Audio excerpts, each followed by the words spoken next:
Stress strain curve. बच्चों मान लिया मैंने क्या किया, एक मेटल की रॉड या कुछ भी एक सस्पेंड कर रखा है, एक वायर,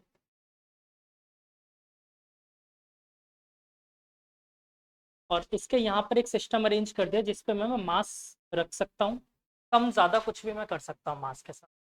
ठीक है, तो सबसे पहले ये बताओ कि अगर मैं इसमें स्ट्रेस और स्ट्रेन का ग्राफ बनाऊं, बालकों इसमें जरा सी भी बात करके बेवकूफ़ी मत करना हो ना, सब बर्बाद हो जाएगा। ठीक है, ध्यान से देख।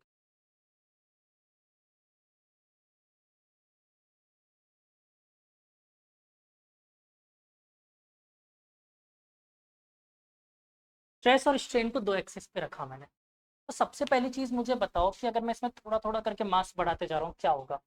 मास बढ़ा रहा हूँ मतलब स्ट्रेस बढ़ा रहा हूँ। स्ट्रेस बढ़ाने से क्या इफेक्ट पड़ता है, स्ट्रेन बढ़ता है। तो बच्चों ये स्ट्रेन मैंने बढ़ाया यहाँ पर कुछ ऐसा, यहाँ से लेकर के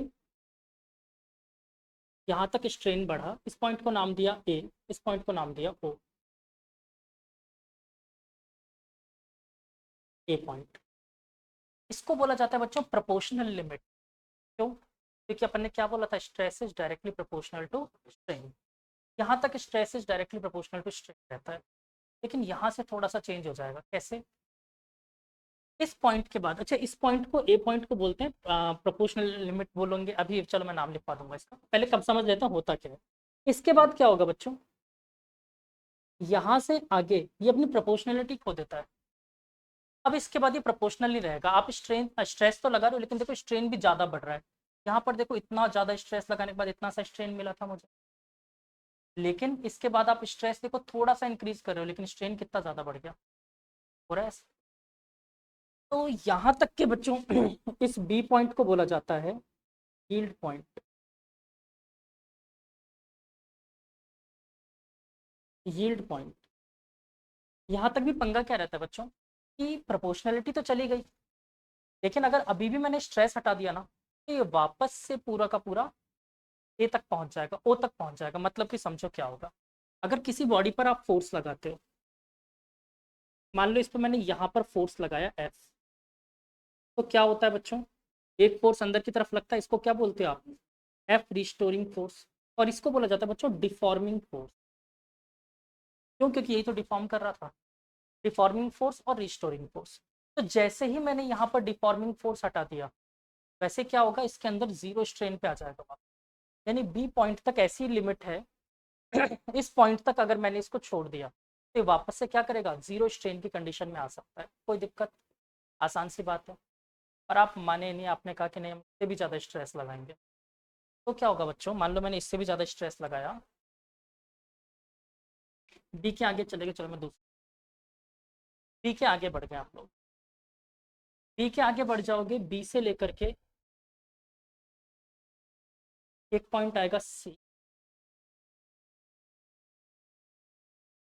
इस सी पॉइंट पे क्या पंगा हो गया बच्चों कि अब अगर मैंने इसमें से रिस्टोरिंग फोर्स हटा भी दिया ना, सॉरी डिफॉर्मिंग फोर्स अगर मैंने रिमूव भी कर दिया, तो भी अपनी ओरिजिनल पॉइंट, अब ओरिजिनल पोजीशन गेन नहीं कर। मतलब कि जैसे इनिशियल लेंथ इसकी ये थी, हमने इस पर फोर्स लगाया, सी पॉइंट तक लेकर गए, उसके बाद जब ये वापस आएगा ना तो ये कुछ ऐसा रह जाएगा, इतने साइज का रह जाएगा। मतलब कि ओरिजिनल लेंथ गेन नहीं कर पाएगा, मतलब इसमें क्या हो गया, परमानेंट स्ट्रेन आ गया। ये चीज समझ आई, परमानेंट स्ट्रेन आ जाएगा। आपने बोला नहीं हमें तो और फोर्स लगाना, हम ऐसे नहीं मानेंगे, लगा लो और फोर्स। आपने लगा दिया इस पे फोर्स डी पॉइंट तक का, देखो अब आप स्ट्रेन स्ट्रेस थोड़ा थोड़ा सा बढ़ा रहे हो, स्ट्रेन बहुत ज्यादा बढ़ रहा है, थोड़ा थोड़ा सा स्ट्रेस बढ़ा रहे हो, स्ट्रेन बढ़ रहा है। जैसे ही आप डी पॉइंट पे पहुंच गए, अब ये मटेरियल पागल हो जाएगा। पागल ऐसे हो जाएगा कि अब आपकी मर्जी हो तो स्ट्रेस हटा लो, मत हटाओ, इसको कोई फर्क नहीं पड़ता। इसके बाद अब ये टूट के ही मानेगा। कैसे टूटेगा, तुरंत नहीं टूट जाएगा। देखो कैसे टूटेगा, इसके बाद ये आगे जाएगा फर्दर ई पॉइंट तक। अब ये कहीं पे भी आ सकता है, इसलिए ई पॉइंट को डॉटेड दिखा दिया मैंने थोड़ा सा, ठीक है, कहीं पे मिल सकता है। और बच्चों E point is known as fracture point. और अगर आप ध्यान दो, यहाँ पर मैंने स्ट्रेस कम किया है, नीचे आ रहा है कर्व, स्ट्रेस कम किया, लेकिन तो भी क्या हो रहा है, स्ट्रेन बढ़ता जा रहा है। मतलब कि मैंने स्ट्रेस अब कम करना भी शुरू कर दिया तो भी इसकी लेंथ बढ़ती जा रही है, और अब तो ये टूट के ही मानेगा। क्या यहाँ तक क्लियर है? एक बार ग्राफ बनाओ, क्या क्या हुआ एक बार वापस मैं थ्योरी क्लियर करूँ या आप लोग बताओगे? चलो, ए पॉइंट तक क्या हो रहा था? डायरेक्टली प्रोपोर्शनल थे। ए से बी तक प्रोपोर्शनैलिटी लिमिट खो दी, लेकिन क्या वो वापस जीरो स्ट्रेन कंडीशन में आ सकता है? बिल्कुल, तो बी लिमिट ऐसी पॉइंट है जहां पर ये जीरो स्ट्रेन कंडीशन तक आ सकता है। इसके बाद बी से सी तक क्या हुआ?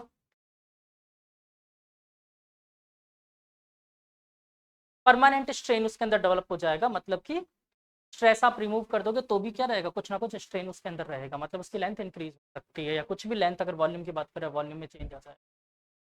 सी के बाद डी तक क्या हुआ? हाँ, क्या क्या बेटा? पूछो पूछो, क्या कह रहे हो?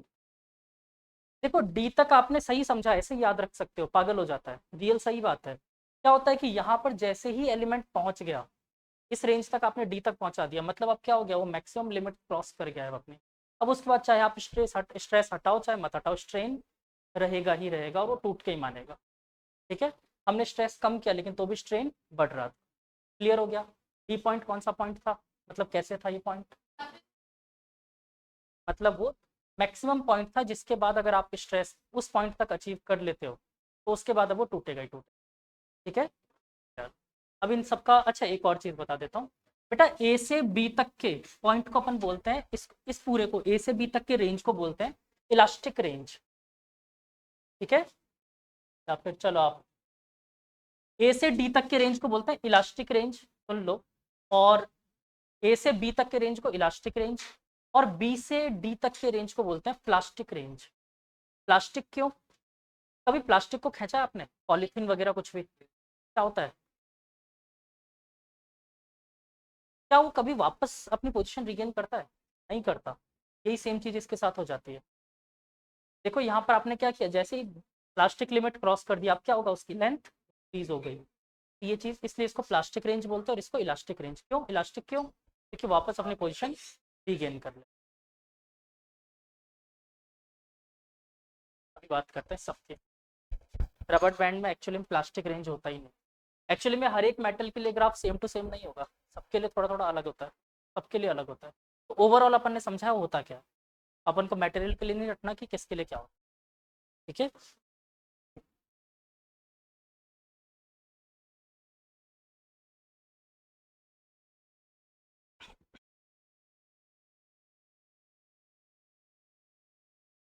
इन पॉइंट्स के नाम पहले ग्राफ बना लो, फिर पॉइंट लिखते हैं, नाम लिखते हैं।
मेरे से पूछो, क्या पूछो?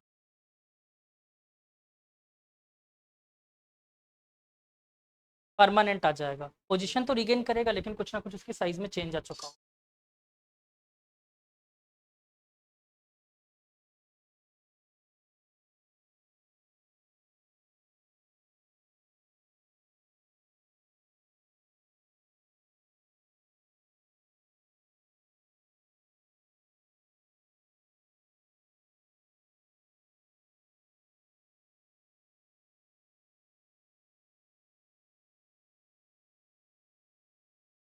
बेटा इसलिए उसको डॉटेड दिखा दिया, अब वो स्ट्रेस खत्म हो गया उसका, अब मेरे को उससे लेना देना ही नहीं है कोई।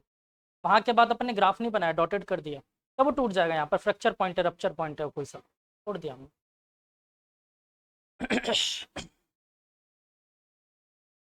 क्या फिर से बोलो।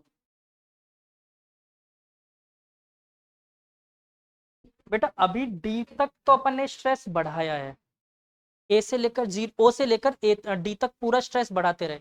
डी के बाद मैंने स्ट्रेस चाहे कम कर दो चाहे मत करो, स्ट्रेन बढ़ेगा और खुद ही टूट जाएगा। ठीक है।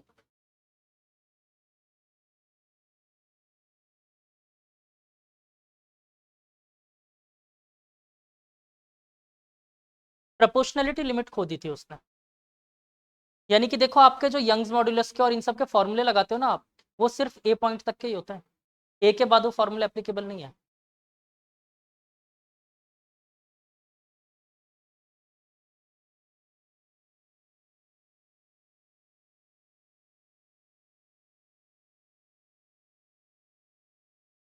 क्या बी पॉइंट का कोई एग्जांपल दूं?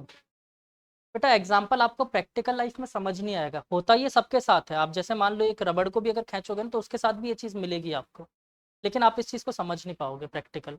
रीज़न बताता हूँ क्या होता है, कि जो आप कभी भी किसी चीज़ पे आप स्ट्रेस स्ट्रेन अप्लाई करते हो ना, तो 90% ऑफ टाइम तो वो जीरो ओ से ए तक आने में ही लगा देता है। बाद वाले में टाइम इंटरवल इतना कम होता है कि आप इसे जज नहीं कर सकते। इसमें अपन ने टाइम थोड़ी दिखाया इस ग्राफ में, उसमें टाइम इंटरवल बहुत कम होता है, आप इसको जज ही नहीं कर पाओगे। ठीक है।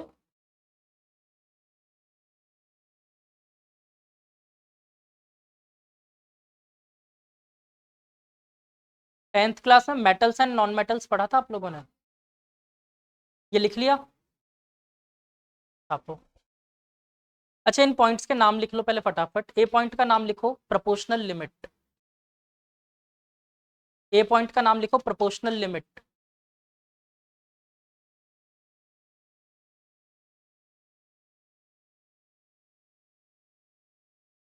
बी पॉइंट का नाम लिख रखा है मैंने शायद, यील्ड पॉइंट। वैसे इसको अपन ये भी बोलते हैं, क्या नाम है, इलास्टिक लिमिट भी बोलते हैं, यील्ड पॉइंट के अलावा इलास्टिक लिमिट भी नाम हो सकता है इसका।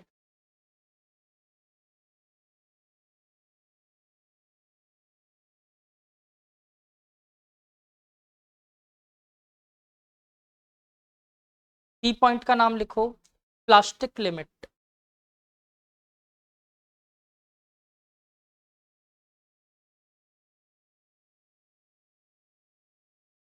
डी पॉइंट का नाम लिखो ब्रेकिंग स्ट्रेस, मतलब आपको तोड़ने के लिए कितना मैक्सिमम स्ट्रेस देना पड़ेगा डी पॉइंट तक। डी दे दोगे उसके बाद तो टूट के मानेगा फिर वो। ठीक है। तो D is the known as breaking stress, और E is known as rupture point और फ्रैक्चर पॉइंट, कुछ भी बोल सकते हो।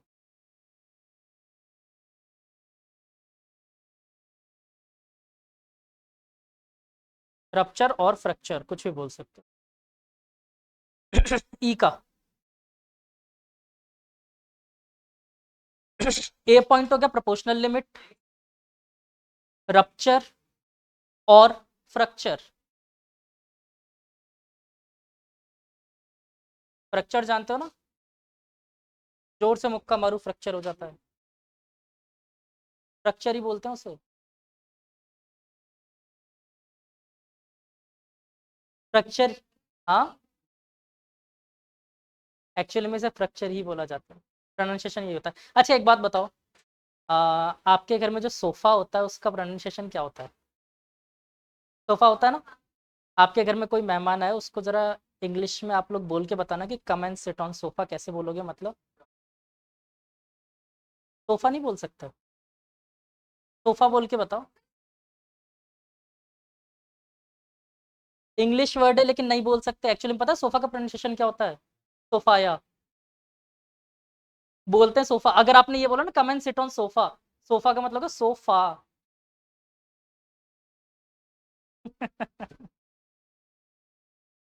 सोफाया। तो इंग्लिश में से बड़े अजीब हाँ। बी का, बी का नाम था बेटा ये इलास्टिक लिमिट या फिर यील्ड पॉइंट। Plastic limit. अच्छा, अब इसमें एक दो चीजें और लिखो। डी का ब्रेकिंग स्ट्रेस, वहां तक का अगर अपन ने स्ट्रेस लगा दिया तो अब वो टूट के मानेगा। तो किस डी का plastic, plastic limit.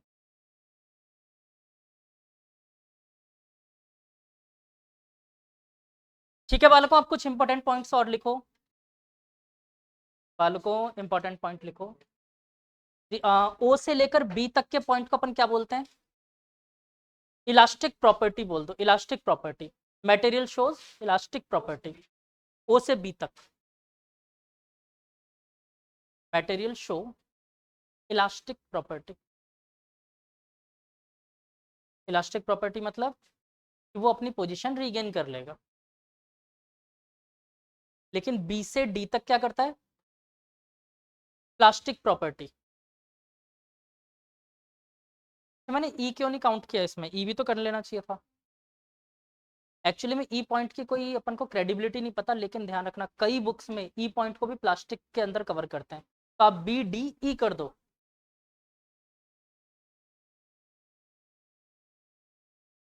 Plastic property show करता है।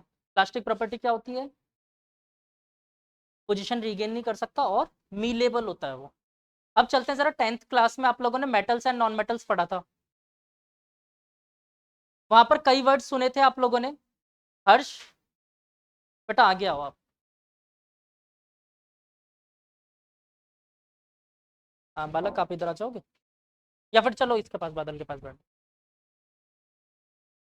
से बातें करोगे। कंटिन्यू लगे रहते चकर चकर चकर चकर। क्या कौन सी ऐसे मुद्दे पे बहस होती है तुम लोगों की?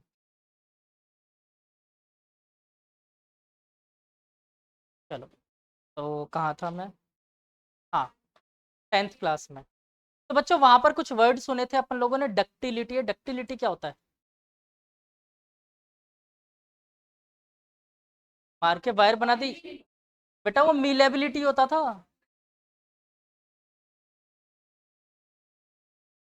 ये भी मीलेबिलिटी है। डक्टिलिटी क्या है?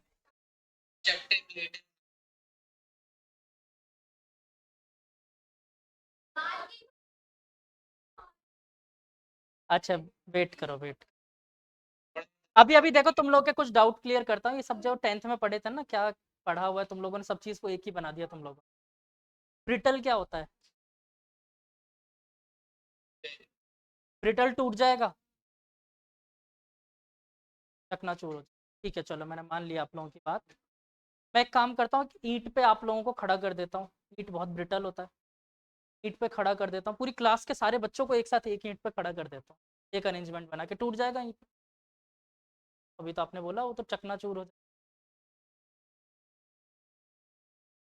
कर रहे हो तुम, समझ नहीं आ रही। चलो कोई बात नहीं। तो मेरे को मेन तीन इन बातों के लिए फिलहाल बात करता हूँ मैं, ब्रिटल, डक्टाइल और मीलेबिलिटी। ये तीनों बच्चों अलग अलग प्रॉपर्टी। अच्छा, हार्डनेस क्या होता है? थोड़ा सा तुम लोग को दिमाग क्लियर करता हूँ। मतलब मटेरियल पूरा सख्त होगा। Hardness is the property of surface only. ये सिर्फ सरफेस की प्रॉपर्टी होती है। सरफेस के अंदर वो सॉफ्ट भी हो सकता है, जैसे एल्यूमिनियम। एल्यूमिनियम सरफेस के ऊपर बहुत हार्ड होता है और अंदर बहुत सॉफ्ट होता है। ठीक है, ऐसा क्यों होता है? चलो एल्यूमिनियम का बताओ ऐसा क्यों होता है? सरफेस के ऊपर हार्ड होता है लेकिन अंदर से सॉफ्ट होता है। एक्चुअली में एल्यूमिनियम पे तुरंत रस्टिंग हो जाती है। तुरंत रस्टिंग होती है और रस्टिंग रस्टिंग हो जाती है। और वो रस्टिंग उसके लिए एज अ प्रोटेक्टिव लेयर काम करती है। Al2O3, Al2O3 बनाती है ना प्रोटेक्टिव लेयर। ये तो क्वेश्चन भी आया हुआ है जे मेंस में एक बार। ये जे मेंस में आया हुआ क्वेश्चन है, केमिस्ट्री। अच्छा चलो, तो बच्चों हार्डनेस वगैरह को तो मैं छोड़ता हूँ, बहुत सारी प्रॉपर्टीज होती है ऐसी। मैं सिर्फ आपको छोटी छोटी प्रॉपर्टी बताता हूँ। डक्टिलिटी का मतलब देखो, आप लोगों ने जो पढ़ा है मैं पहले वो याद दिला देता हूँ। उसको अगर अपन किसी हाइट से गिराएंगे, जैसे स्टील का ग्लास, वायर्स मीट, हीट और थिन वायर अलग अलग चीज़ है।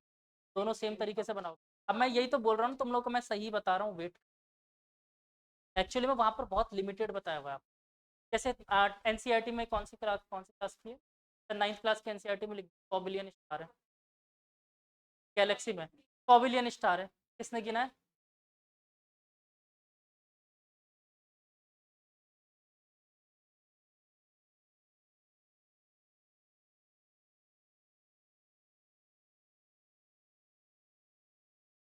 एक्चुअली में 100 बिलियन स्टार्स बता दिए गए, कौन गिन के आया है? पता है उन्होंने क्यों बता दिया है? उनको पता है बच्चे फालतू क्वेश्चन पूछ, बढ़िया एक बार में आंसर दे, ठीक है। अरे पूछते हैं बच्चे, अरे बच्चे बिल्कुल पूछेंगे सर कितने स्टार होते हैं, सर नहीं बताएंगे ना, फिर सर करके चाहता ही नहीं है, ऐसा हो जाता है। तो इसलिए एनसीईआरटी ने बचने के लिए लिख दिया 100 बिलियन, कोई गिनती मत, ठीक है। ऐसा होता है कई बार, एनसीईआरटी कई चीज़ें ऐसी स्टेटमेंट लिखती है क्योंकि अगर आपको उस टाइम पे ये बताने लग जाते हैं ना कि डक्टाइल क्या होता है, तो ग्राफ बताना पड़ जाता हूँ, ठीक है। तो इसलिए उन्होंने बताया ही नहीं, आप लोगों को टेंशन नहीं करना। देखो, डक्टाइल की प्रॉपर्टी होती है, जो मटेरियल डक्टाइल होगा ना वही मीलेबल होता है, ठीक है। जो डक्टाइल होगा वही मीलेबल होगा सबसे पहले। और डक्टाइल का बहुत सिंपल सा मतलब होता है, मैंने आप लोगों को टेंसाइल वो बताया था, टेंसाइल लोड, जो टेंसाइल लोड को बहुत तगड़े तरीके से सह सकते हैं, those material are known as. तो बताओ क्या स्टील डक्टाइल है? ज़्यादा डक्टाइल है स्टील, कॉपर फुल है। और अब दूसरी बात बताता हूँ, डक्टाइल को अगर मैंने एक हाइट से गिरा, स्टील के ग्लास को गिरा होगा, यानी कि टेंसाइल लोड बहुत स्ट्रांग होता है, थोड़ा बहुत कंप्रेसिव लोड।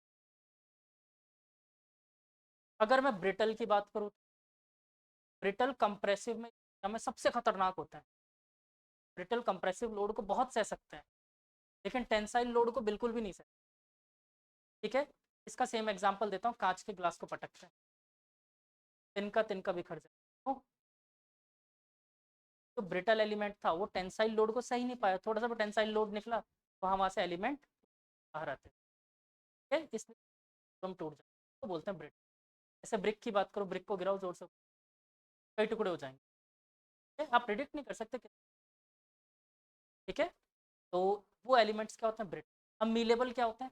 मीलेबल ऐसे होते हैं जिनको अपन फॉर्म चेंज कर सकते हैं, का फॉर्म चेंज करना आसान हो, जबकि क्या ग्लास का फॉर्म चेंज कर सकते हो डायरेक्ट मोड कर सकते हो, उसको मोड़ के चेंज नहीं, स्टील को आराम से कर, मीलेबल एलिमेंट का शेप चेंज करना अपने हाथ में है। हाँ ये लो, चेक कर दिया मैंने, करके दिखाओ ग्लास, करो ग्लास को करके दिखाओ, नहीं कर सकते, करके देखो, वो तो प्लास्टिक है वैसे, ग्लास को करके देखो, हाँ करके वैसे देखना, तब या तो हेलमेट या कुछ ऐसा लगा के करना, तो मुंह पे आएंगे सारे कांच टूट, बिल्कुल टूट जाएगा क्योंकि ब्रिटल है वो मिलेबल होगा ही नहीं, ठीक है। तो फिर आप बोलोगे सर ग्लास बनाया कैसे? बेटा उसको मेल्ट करके बनाया था, मेल्ट करके बनाया था, ठीक है। एक बार मेल्ट करने के बाद जो शेप दे दिया वही शेप में रह जाएगा, चेंज नहीं होगा, ठीक है। उसके बाद अगर आप चेंज करना चाहते हो, क्लियर, आसान सा था। अब कुछ पॉइंट्स और लिखते हैं, कौन सा एलिमेंट डक्टाइल कहलाएगा, कौन, आप आपको ग्राफ से जज करने पड़ेंगे चीज, कैसे कैसे लिखो। सबसे पहले लिखो डक्टाइल,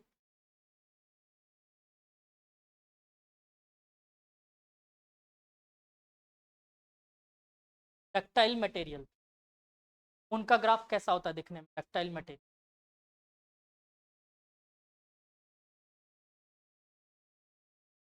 अच्छा इनकी थ्योरी लिखवाऊँ क्या, ये ए बी सी पॉइंट की, अभी तो आप लोगों को समझ में आ गया, बाद में सब भूल जाओ। तो एक काम करो, या तो ये लिख लोगे अभी टाइम, अरे फोटो तो क्या भेजूँ,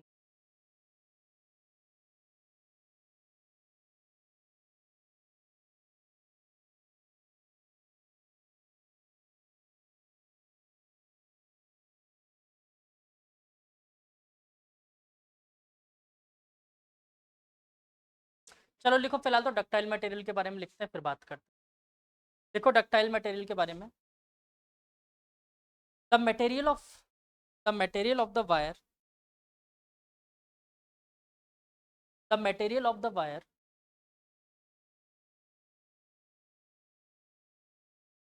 हैज गुड प्लास्टिक रेंज, जिसके अंदर प्लास्टिक रेंज अच्छा खासा हो, प्लास्टिक रेंज कौन सा है, बी से डी या बी से ई, ये बहुत ज्यादा होना चाहिए, ठीक है।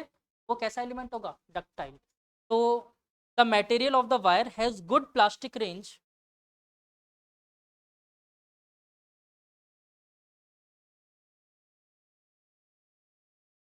ठीक है, कॉमा करके एक और पॉइंट या दूसरा पॉइंट लिख लो, अगर लिखना चाहते हो तो दूसरा पॉइंट बना लो।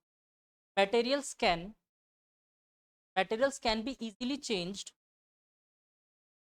into different shapes and can be drawn into thin wires। अब बोलो सर, हमने भी तो यही बोला था, थिन वायर बन जाता है। मैंने बोला ना, मीलेबिलिटी होता है, और जो डक्टाइल होगा मीलेबल।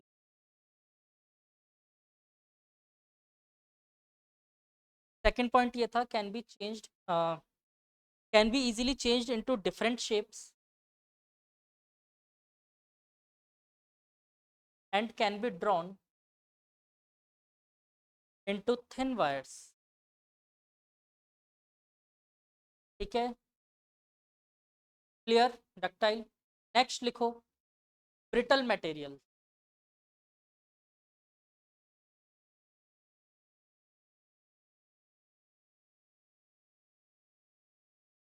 ग्राफ, अच्छा मैं ग्राफ भी बनवाई दूँ क्या? चलो एक बार ग्राफ तीनों का बनवा दूंगा मैं, या फिर इसी में समझा दूंगा। ठीक है, चलो।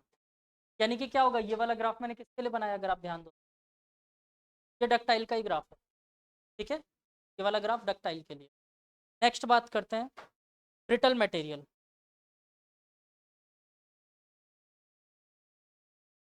The plastic region between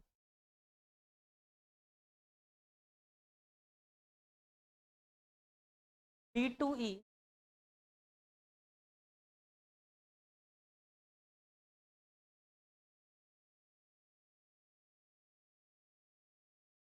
has very small range, बहुत छोटा रेंज होता है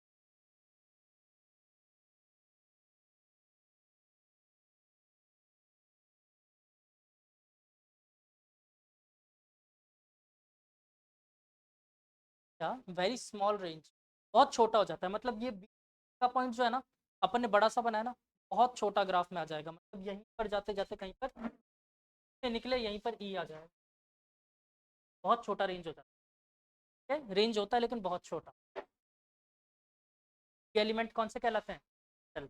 अच्छा, दोनों के एग्जांपल्स तो दिए ही नहीं मैंने। फर्स्ट वाले के लिए एग्जांपल में क्या ले सकते हैं, डक्टाइल के लिए स्टील ले लो, सबसे बढ़िया। कॉपर ले सकते हो, गोल्ड ले सकते हो, मेटल जन सारे वही। मेटल की प्रॉपर्टी में तो पढ़ा था, मेटल है, मेटल्स आर डक्टाइल और मीलेबल, ये सब। सोडियम मेटल होता है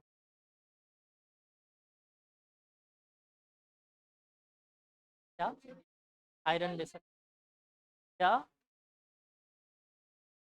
एक्चुअली में देखो, अब अभी और डीप जाओगे तो फिर मैं मेरी नॉलेज से बता दूंगा इससे ज़्यादा। दुनिया में कोई भी एलिमेंट ना तो डक्टाइल होता है ना ब्रिटल होता है। और जानना है? अब बता देता हूँ कैसे जानना है। आपने बोला सर स्टील डक्टाइल होता है, मैंने कहा बिल्कुल होता है। फिर आप लोगों ने क्या किया, इसको लिक्विड नाइट्रोजन में डुबाया, निकाला और जोर से पटका, टुकड़े टुकड़े बिखर जाएंगे। अब आप बोलोगे सर ये तो डक्टाइल था, ब्रिटल कैसे हो गया? पंगा हो जाएगा।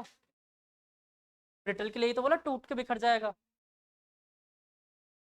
तो बेटा वो टेम्परेचर रेंज पे काम करता है, उसका भी एक पर्टिकुलर रेंज होता है। इतना ज़्यादा डिटेल में क्यों जाना है आपको, स्ट्रेंथ ऑफ मटेरियल थोड़ी पढ़ना एक सब्जेक्ट से, मैं ज़्यादा नहीं बता।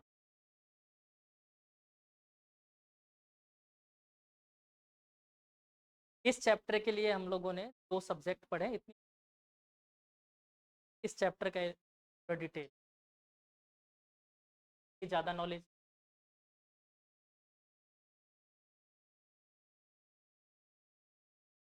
इंजीनियरिंग में आती है, दो सब्जेक्ट आती है इसके। एक तो ये, हाँ, ब्रिटल का एग्जांपल ग्लास का ले सकते हो, सिरेमिक ले सकते हो, कार्बाइड ले सकते हो।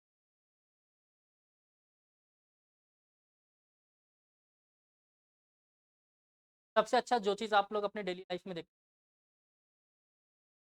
ब्रिक बोलना है तो concrete, actually brick concrete, daily life में आप लोग यही दो एग्जांपल देखते हैं। अच्छा, एक और चीज़ होती है, ब्रिटल भी हो गया, इलास्टिक भी हो गया, एक और चीज़ होती है इलास्टोमर्स।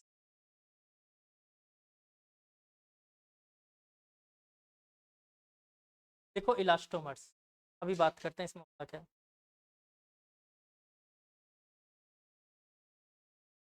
डायरेक्ट वैसे समझा दूँ एक बार में ही। इलास्टोमर का जब हम ग्राफ बनाते हैं ना, तो बी के बाद वो टूट जाता है, उसमें प्लास्टिक रेंज होता ही नहीं। एग्जाम्पल तो इसका बहुत अच्छा, आप लोग जनरली इस पूरे चैप्टर को पढ़ने के लिए एक एग्जाम्पल ले रहे हो, वो एग्जाम्पल प्लास्टिसिटी, वो इलास्टोमर होता है। एग्जाम्पल देता हूँ, रबड़। जो रबड़ आप इतनी देर से सोचे जा रहे थे ना, रबड़, वो रबड़ ना तो डक्टाइल है ना ब्रिटल है, वो है क्या? इलास्टोमर।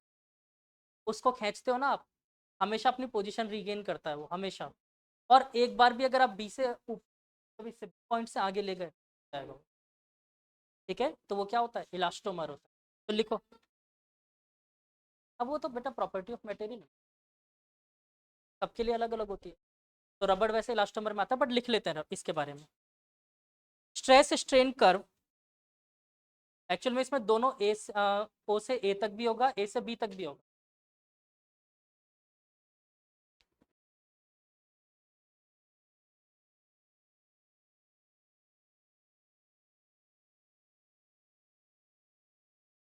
थोड़ा जोर से बोलो, आवाज में। टूटेगी नहीं?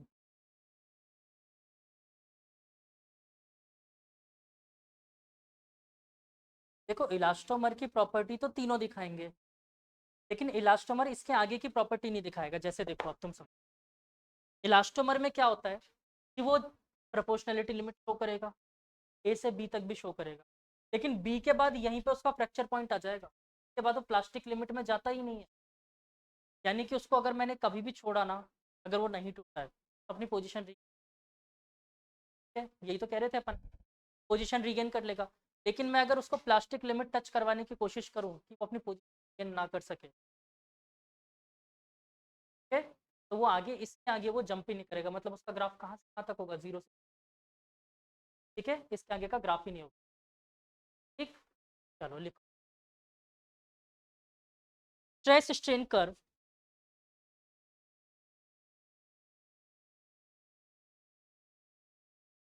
लास्टोमर, लास्टोमर में लिख रहे हैं, stress strain curve is not a straight line, कोई स्ट्रेट लाइन नहीं होगी।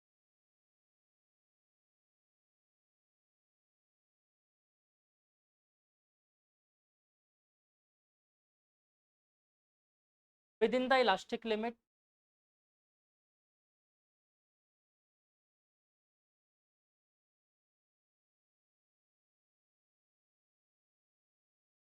For elastomer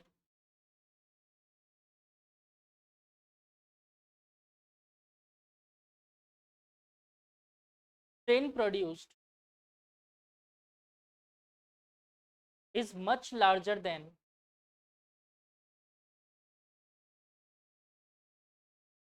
the stress applied.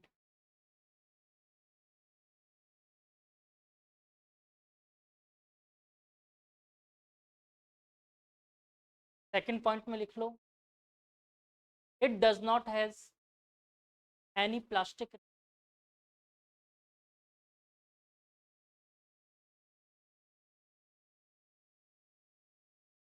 Example में क्या लोगे? रबड़। और इसका ग्राफ बना लो तो अच्छा रहेगा।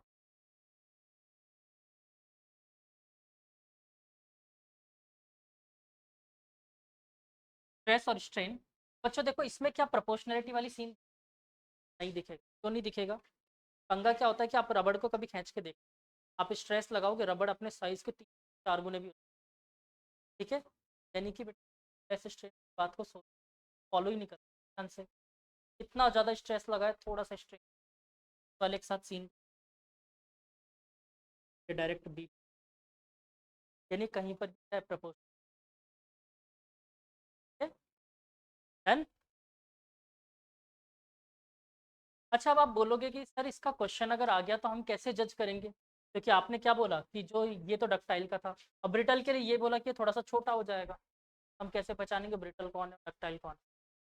देखो, हमेशा इसका क्वेश्चन कंपैरिजन के, ठीक है, कंपैरिजन के लिए आएगा कि एक बनाकर दे देंगे आपको, तो एलिमेंट और क्यू, तो आप इसमें ये बताओ ब्रिटल कौन सा रेंज और डक्टाइल कौन सा। और बहुत ही मजाक वाली बात है, JEE, sorry JEE advanced detail comparison करने के लिए पी और क्यू दो एलिमेंट के ग्राफ बना दी और कंपैरिजन करने, कंपेयर करो कौन सा रेंज डक्टाइल है।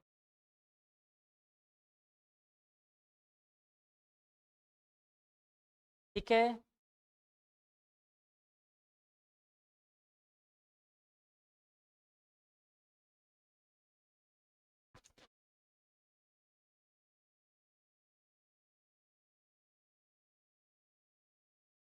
आप लोग जैसे एबीसीडी सीखते हो ना, वैसे आप अभी एबीसीडी चैप्टर के लिए पहली बार पढ़ रहे हो जिंदगी में चीज़, एबीसीडी सीख। रीज़न ये है क्योंकि इसके बारे में पूरी डिटेल अगर मैंने एक छोटी सी बात ही बताई थी उस दिन, चर्चा करा दिया था कि अगर वो मेटल टूटता है, आप लोग जो थ्योरी पढ़ रहे हो उस हिसाब से, तो उसका एक एक एटम बिखर जाना चाहिए। रियलिटी में होता है वो? नहीं होता। अभी आप इसमें ये कंसेप्ट सीखते हो कि अगर आइडियल चीज़ें क्या होता है, धीरे धीरे इसमें प्रैक्टिकल केसेस आगे बढ़ के आएंगे, अभी नहीं है। ठीक है, तो अभी इसलिए मत जाओ, वो आप पढ़ रहे हो रियल, बहुत सालों तक लटका के रखा फिर छोड़, या फिर बहुत सिंपल सी बात है, छोटे बच्चे होते हैं उनके पजामों के इलास्टिक खराब हो जाते हैं एक टाइम के बाद, क्यों हो जाता है? वो भी तो रबड़ी है, तो खराब हो गया वो।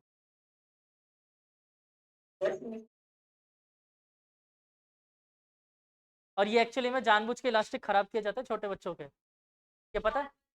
हाँ, एक्चुअली में वो रीज़न ही होता है कि जो बच्चे अंगूठा चूसते हैं ना, उनको ढीले पजामे पहना दिए जाते हैं। वो बार बार पजामा सही करते रहते हैं तो अंगूठा चूसने की आदत सही हो जाती है उनकी। हाँ, ये रियल में करते हैं ये। एक्चुअली बार बार वो पजामा सही करते रहते तो अंगूठा चूसने की हैबिट उनकी खत्म हो जाती।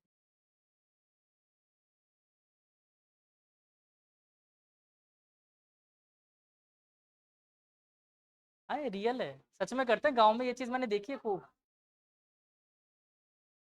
हाँ बेटा, वो तो देखो आपका केस अलग था, कि आप समझो इस चीज़।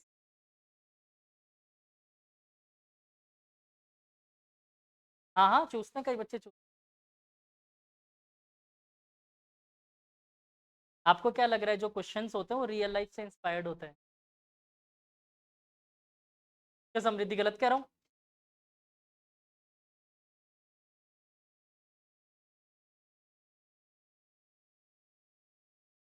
ऐसी बहुत सारी चीज़ें होती है जो आप लोगों को बड़ी हंसी आएगी, मुझे भी हंसी आई थी देख देख कर। ऐसी ऐसी चीज़ें की जाती है, जैसे एक शादियों में खाना बनता है, मान लो 100-150 लोगों के लिए खाना बना, और लोग आ गए 250 से ऊपर। अब क्या करें? नहीं, पानी नहीं मिलाते, सब्जी में नमक तेज कर देते हैं, ऑटोमेटिक सब्जी का कंजप्शन कम हो जाता है। अगर नमक तेज कर दिया तो ऑटोमेटिक कंजप्शन कम हो जाएगा उसका। नहीं बोलेंगे, एक्चुअली में क्या होगा, नमक जब तेज होगा ना, तो थोड़ी थोड़ी सब्जी लगा के खाएंगे। ठीक है, तो यानी कि जितना एक आदमी अकेला वैसे खा रहा था नॉर्मली, वो 3 लोगों में डिस्टर्ब वो हो गया, डिस्ट्रीब्यूट। और ऐसी बहुत सारी चीज़ें की जाती है। मीठे के साथ क्या जाता है, चीनी बढ़ा देते हैं, मीठे में चीनी मीठा और मीठा कर देते हैं। जैसे अगर आप लोग बारबेक्यू वगैरह गए होंगे तो उसका गुलाब जामुन का भी खा के देखना, बहुत ज़्यादा मीठे होते हैं, वो जानबूझ के रखता हूँ मीठा ज़्यादा। बारबेक्यू नेशन वगैरह जाओ तो गुलाब जामुन वगैरह बहुत ज़्यादा मीठा रखते हैं वो, ताकि आप 2-4 पीस के बाद थक जाओ, खा ही नहीं पाओगे। और केक्स वगैरह वो जानबूझ के बहुत ज़्यादा आप लोगों के लिए फ्री रखते हैं, खूब खाओ। इसका रीज़न पता है? यीस्ट होता है ना, पेट में फूलता है आपके, तो आपका पेट जल्दी भर जाएगा। एक्चुअली में जो केक वगैरह होता है ना, इससे पेट जल्दी भरता है। हाँ, CO2 प्रेजेंट कर दिया ना आपने, और इसलिए वो ड्रिंक्स ऑफर करते हैं जानबूझ के आपको।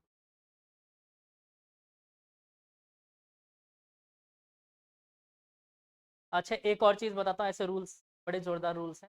एक आप लोगों ने एक ट्रेंड देखा होगा जिस टाइम नोटबंदी हुई थी, बहुत छोटे रहे होंगे आप लोग, वो सोनम गुप्ता वाला ट्रेंड चला, नोट पे लिख देते थे ना वो, सोनम गुप्ता बेवफा, वैसा वर्ड था, वो नोट पे लिखते थे बार बार,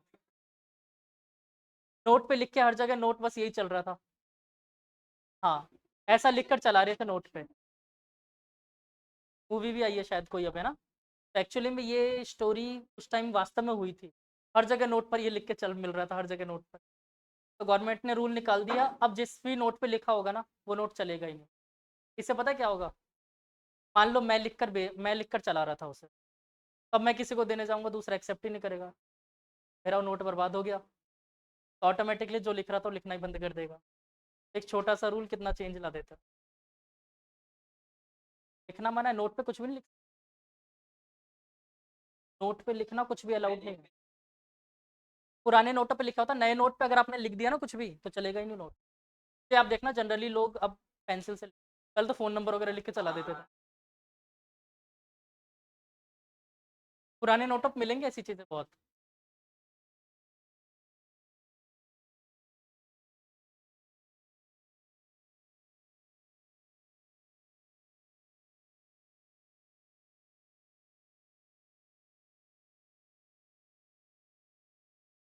कौन लायो?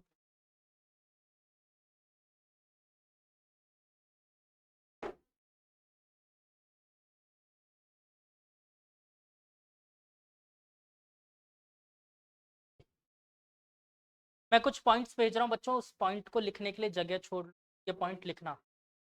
हाँ, उन पॉइंट्स को आपके कॉपी में लिखना फिर। वैसे मैंने एक्सप्लेन कर दिया है, बट इसको लिखना ज़रूर। कौन सा?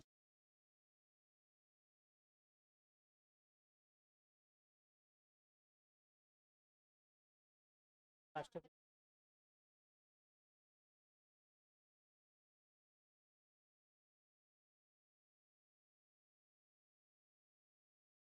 अच्छा, डायमंड ब्रिटल है या डक्टाइल?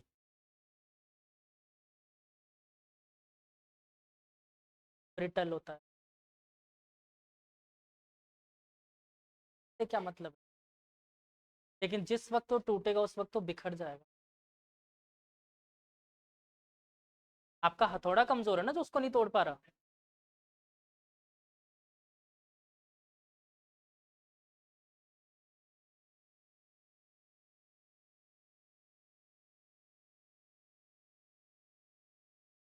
चले अब क्वेश्चंस पे, थोड़े से क्वेश्चंस बचे हुए थे कल के। फोटो ग्रुप पे देखी नहीं? देख लो एक बार। हैवी मेटल मतलब क्या?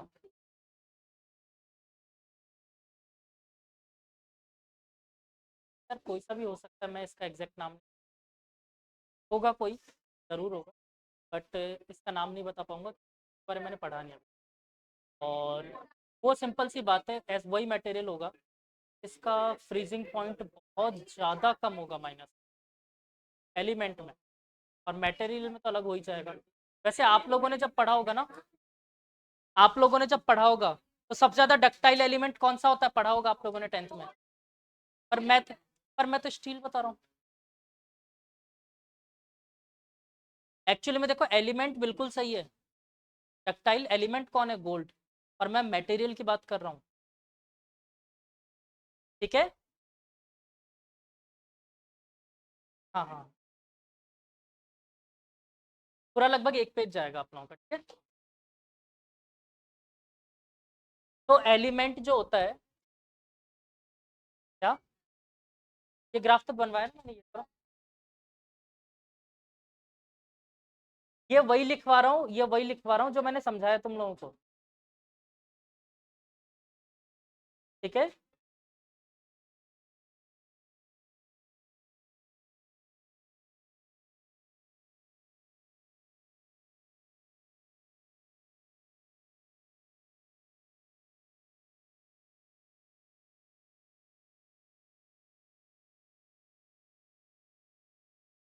चलो कल या परसों में चैप्टर खत्म कर देंगे।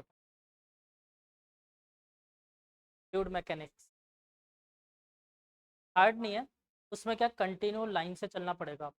सेंटर ऑफ मास मैं सोच रहा हूँ रोटेशन के साथ ही करवा देता हूँ, रोटेशन के साथ ही करवा देता हूँ, नहीं रोटेशन में आता है, यूज आता है, बट होता वो रोटेशन पार्ट नहीं है, कॉलिजन भी तो बचा हुआ है अभी।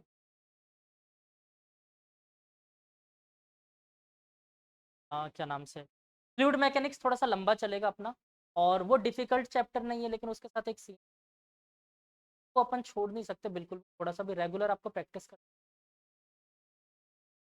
रेगुलर जितना पढ़ोगे वो रेगुलर प्रैक्टिस करते हुए आना पड़ेगा, रोज रोज ना पढ़ते जा रहे हो। समझ में पूरा आएगा, सब कुछ होगा, लेकिन वो क्या है, तुरंत भूलने की टेंडेंसी। आज समझ लिया, कल छोड़ दिया, परसों भूल जाओ। इंटरेस्टिंग बहुत ज़्यादा है, मज़ा भी आएगा उस चैप्टर में, और उसमें मिसलिनियस क्वेश्चन भी करवा पाऊंगा आप लोगों को। जब पुराना पढ़ते हुए आ रहे हो ना, रेंज वाले क्वेश्चन और ये सब उसमें आए, प्रोजेक्टाइल के, सूडो फोर्स के, प्रोजेक्टाइल के, सबके। उसके जेई एडवांस में जो क्वेश्चन आते हैं ना, वो यही आते हैं। वो या तो सूडो फोर्स लगा देगा, हाँ, फ्लूइड मैकेनिक्स के अच्छे खासे क्वेश्चन आते हैं। देखो मेंस में तो जनरली एक एक क्वेश्चन है सब चैप्टर का, ये मान के चलो, मेंस में कोई खास नहीं है। एडवांस में फ्लूइड मैकेनिक्स पे अच्छा खासा वेटेज रहता है, रोटेशन पे और फ्लूइड मैकेनिक्स और थर्मोडाइनमिक्स पे। जो एडवांस के मेन फेवरेट चैप्टर है 11th क्लास में, रोटेशन, फ्लूइड मैकेनिक्स, और एक ये क्या नाम है, थर्मोडाइनमिक्स, और थोड़ा बहुत एसएचएम। तो लास्ट वाले जो चैप्टर है ना ये, और वेव आता तो है, लेकिन वेव को मैं खुद आप लोगों को पढ़ा भी दूंगा, सब कर दूंगा, बाद में बोलूंगा छोड़ के, पता चल जाएगा जब पढ़ाऊंगा तब। उसके क्वेश्चन बहुत बेकार आते हैं, आपको समझ में नहीं आएगा, थोड़ी सी गलती करोगे नेगेटिव मार्किंग ले, मना करूंगा मैं।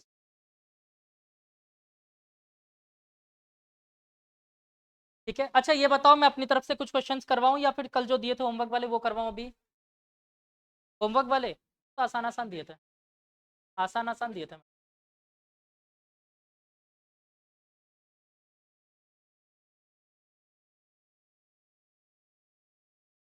ओके, एक आसान सा क्वेश्चन है मेरे पास।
हाँ,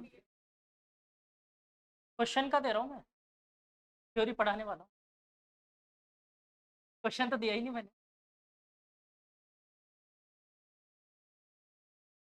छोटी सी थ्योरी बताने वाला हूँ आप लोगों को। अच्छा ये बताओ बच्चों, कि जैसे स्प्रिंग होता है और उसके ऊपर अपन फोर्स लगाते हैं, सेम उसका एक्सटेंशन होता है, लेट अस सपोज उसका एक्सटेंशन, और अगर मैंने एक मटेरियल पे लगाया तो उसमें डेल्टा एक्स। अच्छा इसके लिए फॉर्मूले क्या यूज करते थे फोर्स के लिए? F is equal to minus K X या के एक्स, तो मैं फिलहाल के एक्स मान, तो के डेल्टा एक्स के लिए डेल्टा एक्स का फॉर्मूला क्या होगा?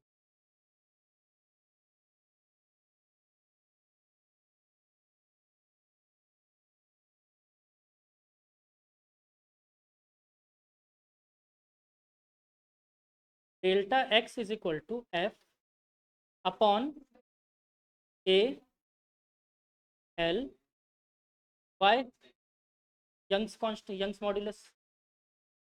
अब बच्चों देखो, एक्चुअली यहाँ पर एक कंपैरिजन के लिए चीज़ है। यहाँ से अगर मैं निकालूँ तो क्या हो जाएगा बच्चों, यहाँ से डेल्टा एक्स की वैल्यू निकालता हूँ, delta X is equal to F upon K. तो आपसे एक छोटा सा क्वेश्चन पूछा जाएगा, what is the stiffness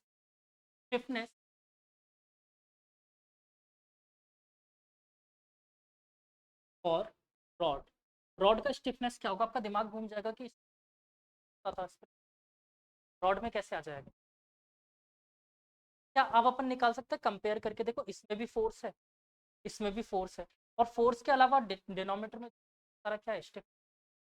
compare कर सकते हैं। यहाँ पर अगर ध्यान दो, एल को नीचे भेज देता हूँ, क्या बचा है मेरे पास, ए वाई अपॉन एल, हाँ या ना?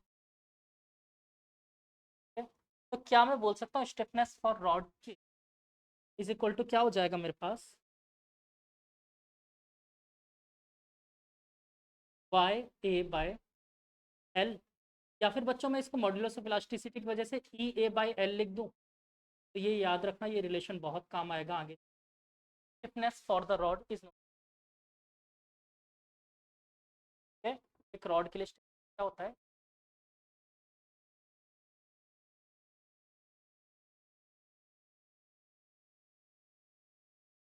एक्चुअली में उसको मैंने ई लिख दिया, आप चाहो तो वाई लिख ले।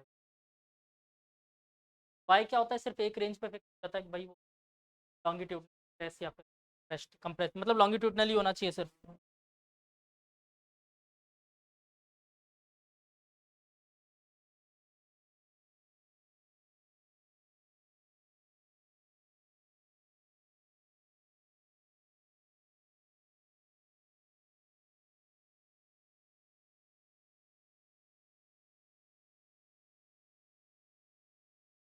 क्लियर ये चीज़?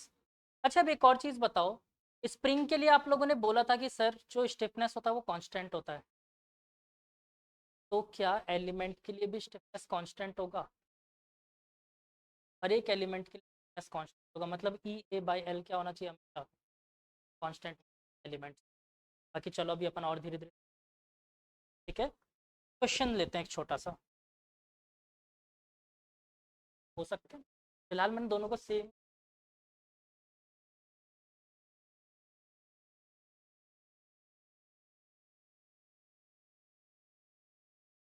ठीक है, एक न्यूमेरिकल लेते हैं छोटा सा, देखो तो या क्वेश्चन समझा दो।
टेंथ क्लास में एक बच्चा आता है मानव, क्या जानते हो उसके बारे में? क्या?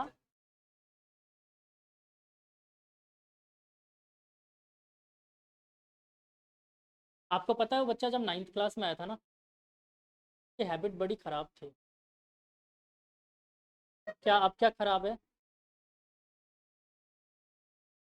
आपसे?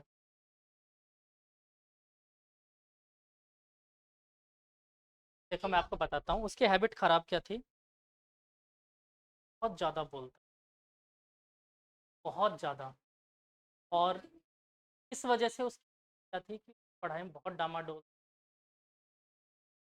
मैंने एक ही बात समझाई, एनर्जी कैन नाइदर बी, और वो समझ गया गलती से। और वो समझ गया ना, परफॉर्मेंस बहुत एनहेंस होगी। इनफैक्ट अभी क्लास में सबसे अच्छी परफॉर्मेंस,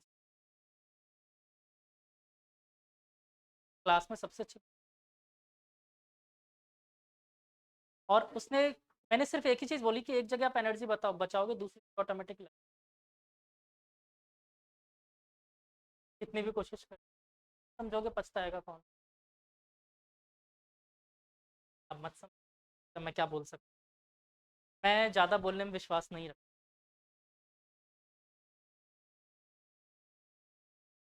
तो बेटा इसमें दो रॉड है, एक कॉपर है, एक ब्रास है। और कॉपर की लेंथ है 1.34 मीटर।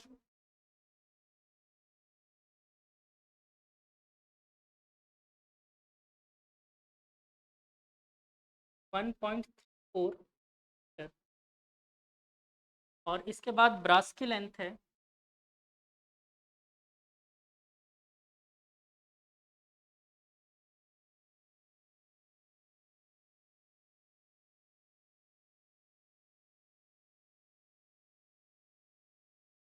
6.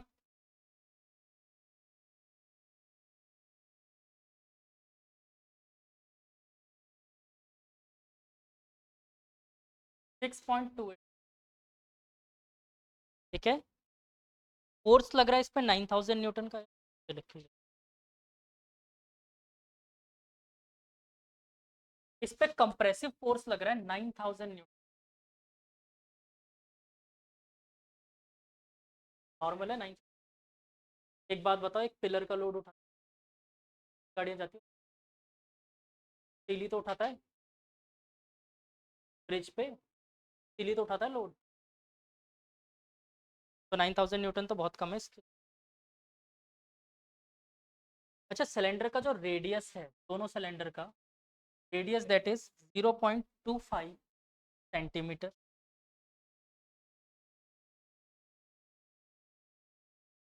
और यंग्स मॉड्यूलस फॉर कॉपर, क्या, हाँ दोनों के लिए। Young's modulus for copper is 1 × 10⁻11 ton per metre square. और Young's modulus for brass that is 9 × 10⁻10 ton per. अब आपको निकालना है कि इसके अंदर कंप्रेशन कितना होगा, टोटल कंप्रेशन।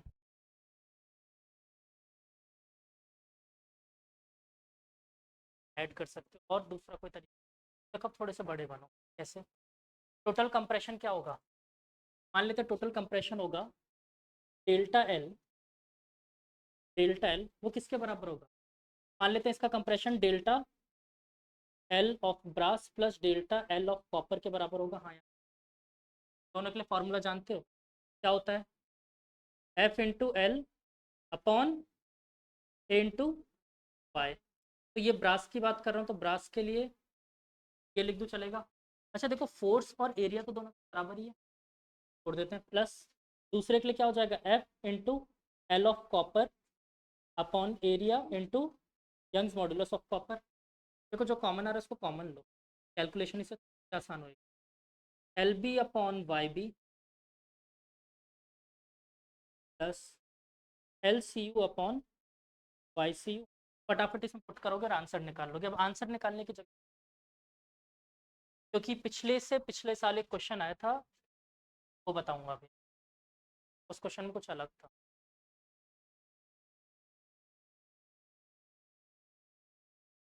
हाँ, रेडियस दोनों का सेम दिया।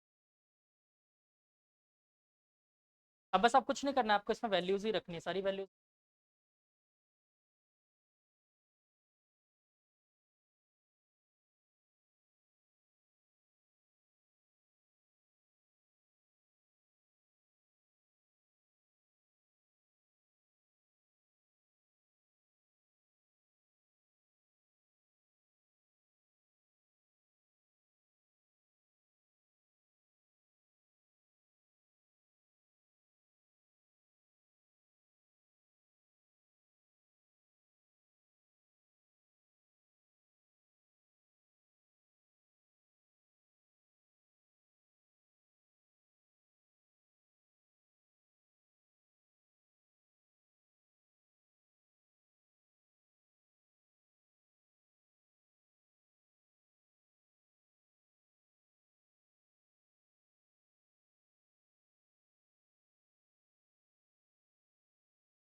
ये क्वेश्चन था बच्चों, और दोनों में बताया गया था कि दोनों सेम मटेरियल।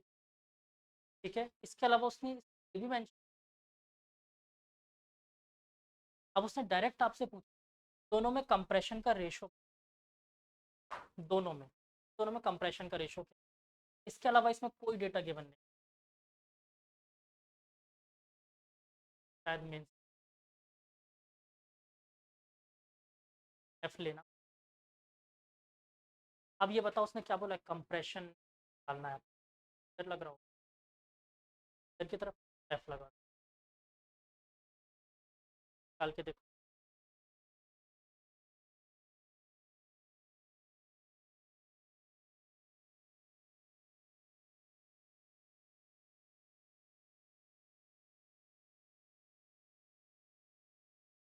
अच्छा, इस क्वेश्चन को करने का एक और मेथड होता है, पिछला वाला क्वेश्चन जो मैंने करवाया है, वो मेथड मैं अभी नहीं बता रहा आप लोगों को, फिर पहले उसके लिए SHM, तो मेथड अपन बाद में डिस्कस।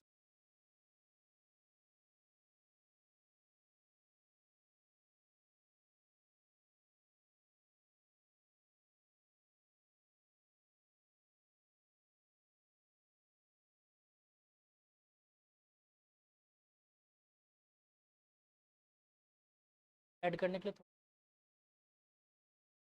हाँ सेम मटेरियल,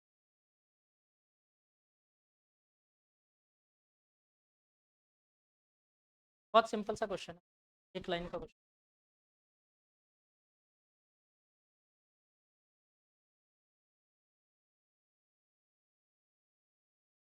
अब मैंने सोचा नेक्स्ट क्लास से मेरे को आते हैं मैं पानी पिलूँ, बोलूँगा कि ये पानी मुंह में रहना चाहिए जब तक मैं जाऊँगा तब तक।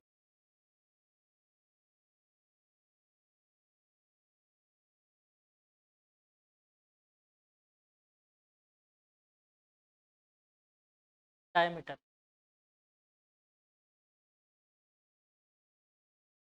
इसके बाद एक डंबल वाला क्वेश्चन और है, वो भी देख।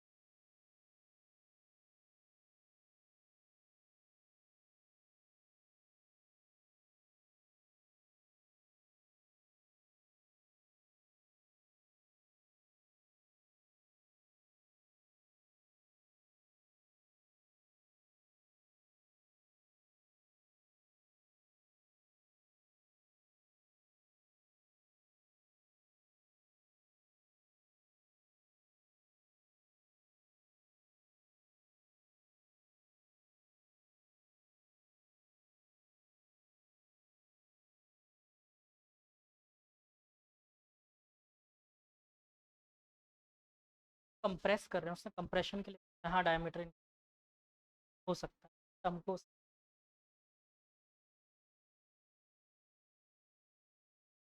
क्या 2:1? एक्चुअली मुझे आंसर नहीं पता, 1:1 आ रहा है ना,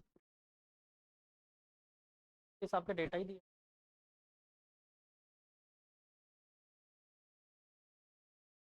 1:1 आ रहा है ना।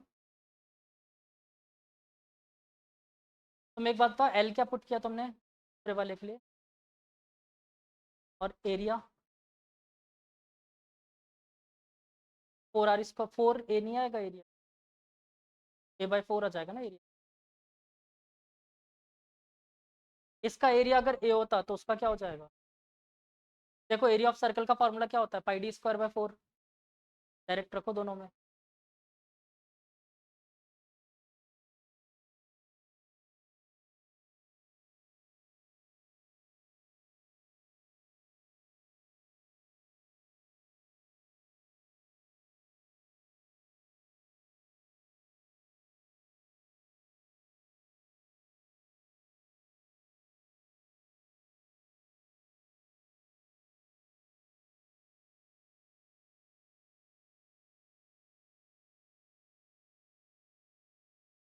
आ गया, चलो मैं करवा देता हूँ फटाफट फिर डंबल वाला। अरे बहुत माँ फालतू सा क्वेश्चन, इसके लिए डेल्टा L1 बोल देता हूँ मैं। डेल्टा L1 कितना हो जाएगा, F/A, ए बोले तो πd²/4 लिख सकता हूँ, एरिया ऑफ सर्कल का फॉर्मूला। एक्चुअली πr² ही है, आर की जगह बाई 2 रख, πd²/4 और इनटू ऊपर होगा एल और नीचे क्या होगा यंग्स मॉड्यूलस। सेम मटेरियल दोनों के लिए सेम बना है। इस वाले के लिए निकालते हैं डेल्टा L2 कितना आ जाएगा F into L/4 into pi by 4 D square होता है बेटा। डी स्क्वायर क्या हो जाएगा डी स्क्वायर बाय 2 का स्क्वायर 4 आ जाएगा एक और इंटू यंग्स मॉड्यूलस। तो पहले तो एक 4 से एक 4 गुजर गया, दोनों को डिवाइड कर देते हैं। डेल्टा L1 देखो एफ से एफ कट जाएगा, एल से एल कट जाएगा, पाई से पाई, डी स्क्वायर से डी स्क्वायर, वाई से वाई, बचा क्या 5/4 ये भी कट गया ना, 4 भी कट गया, बचा ही नहीं कुछ भी, 1 रेशो, दोनों की सेम शक्ल है। अब एक डंबल वाला क्वेश्चन है, ये कर लेते हैं।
ओके तो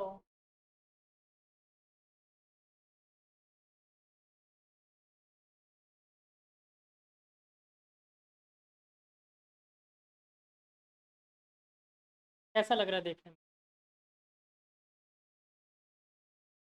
कौन सा, ये हटा दूँ, अच्छा ऊपर वाला रहने दो। एक्चुअली मेरी पेंटिंग बहुत खराब है।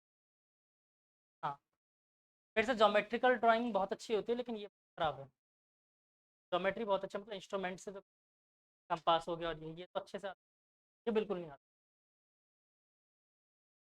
अच्छा इसकी डायामीटर है बच्चों, डायामीटर 50 mm, 25 mm और 50 mm। तो हम जग रहे हो सो रहे हो, तो हम, तुम्हारा डंबल पे कोई रिएक्शन नहीं आया इसलिए।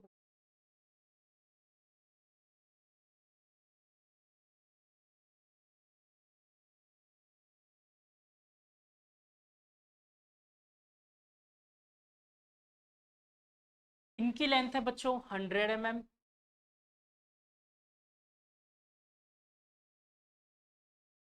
100 mm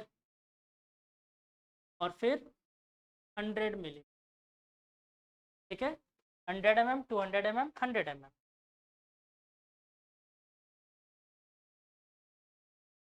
और ये पूरा बना हुआ है स्टील का, Young's modulus 2 × 10⁻11, Young's modulus for steel is 2 × 10⁻11 newton per metre square. और इसके अलावा क्या है बच्चों, इस पे फोर्स लग रहा है, थोड़ा सा टेस्टी बनाऊं बुक, थोड़ा सा टेस्टी बनाता हूँ। 25 kN इधर की तरफ, 30 kN इधर की तरफ, क्या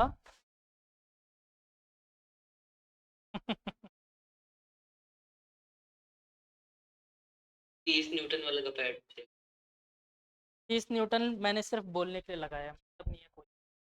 एक्चुअली में कितना लग रहा होगा अपने लिए? सिर्फ काम का क्या है जो मिनिमम वाला है, मैंने यही बोला था। मिनिमम वाला कौन सा है? 5 किलो। तो बस वो नाम के लिए दिया है, एक्चुअली में आप उसको क्या समझना, 25 किलो। अब आपको निकालना है इसका ओवरऑल इलोंगेशन। दो क्वेश्चन है, स्ट्रेस इन 3 पार्ट, तीनों पार्ट में स्ट्रेस कितना होगा, बहुत अच्छी चीज़। और दूसरा total extension of the rod.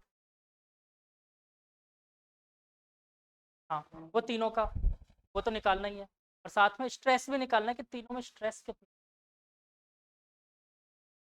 Force same रहेगा, स्ट्रेस तो अलग होगा, एरिया अलग अलग है ना।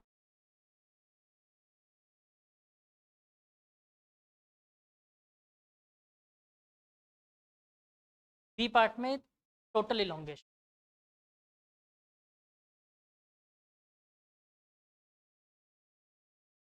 स्ट्रेस निकालना है, स्ट्रेस और इलोंगेशन इन ऑल, मतलब सम ऑफ द ऑल।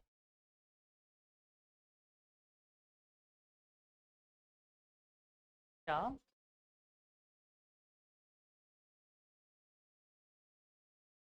किससे? किलो न्यूटन डिवाइड करना पड़ेगा।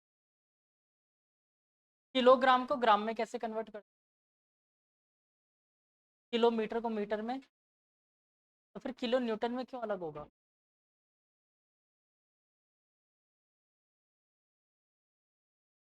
यानी कि 25,000 न्यूटन दे रखा है यार।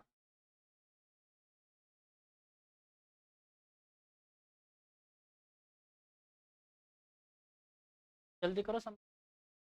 एक तो चॉकलेट भी नहीं खाई, मुझे ऐसे गुस्सा।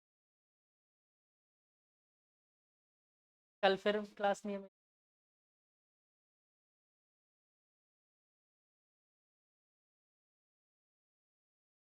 नहीं, आंसर चाहिए। अब आपकी डेडलाइन क्रॉस हो गई। कोई बात नहीं, अब तो मुझे आंसर ही चाहिए।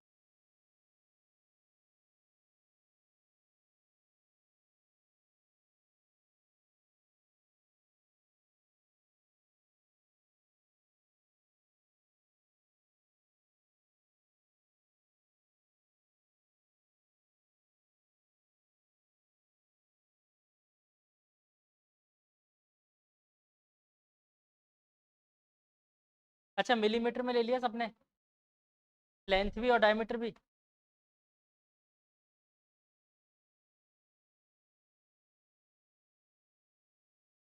अगर लेंथ मिलीमीटर में लोगे तो कोई खास प्रॉब्लम नहीं आएगी, क्योंकि फिर डेल्टा एल भी मिली।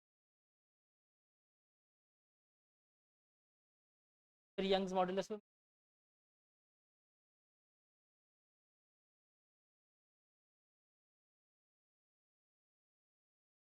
करके देखो, पंगा हो जाएगा, क्योंकि यंग्स मॉडुलस तो वहाँ भी। अच्छा, फर्स्ट में आप क्या करना चाहते हो?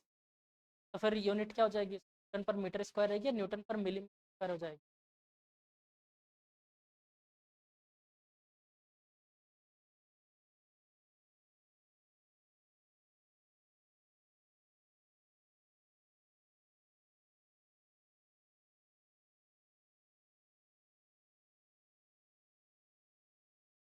आता वैसे ही है, डिवाइड करके गीगा पास्कल में।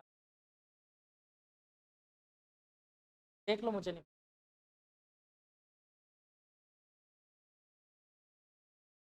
एक्चुअली में ऐसा यूनिट वगैरह ना आप लोग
जल्दी निकालो आंसर। चलो एक काम करो, होमवर्क के लिए देता हूँ ये क्वेश्चन, ठीक है। आंसर है, एक्चुअली में उसने तो एमएम में निकाला है, बुक में, बुक में एमएम में बता रखा है, बुक में बता रखा है। फर्स्ट केस का स्ट्रेस पता करना है तुम्हें, 12.73 न्यूटन पर एमएम। नहीं, 12.73। क्या डायमीटर रख दिया कि रेडियस निकालना पड़ेगा ना? हाँ तो ठीक है, देख लो इसे पुट कर, ये रहा सॉल्यूशन।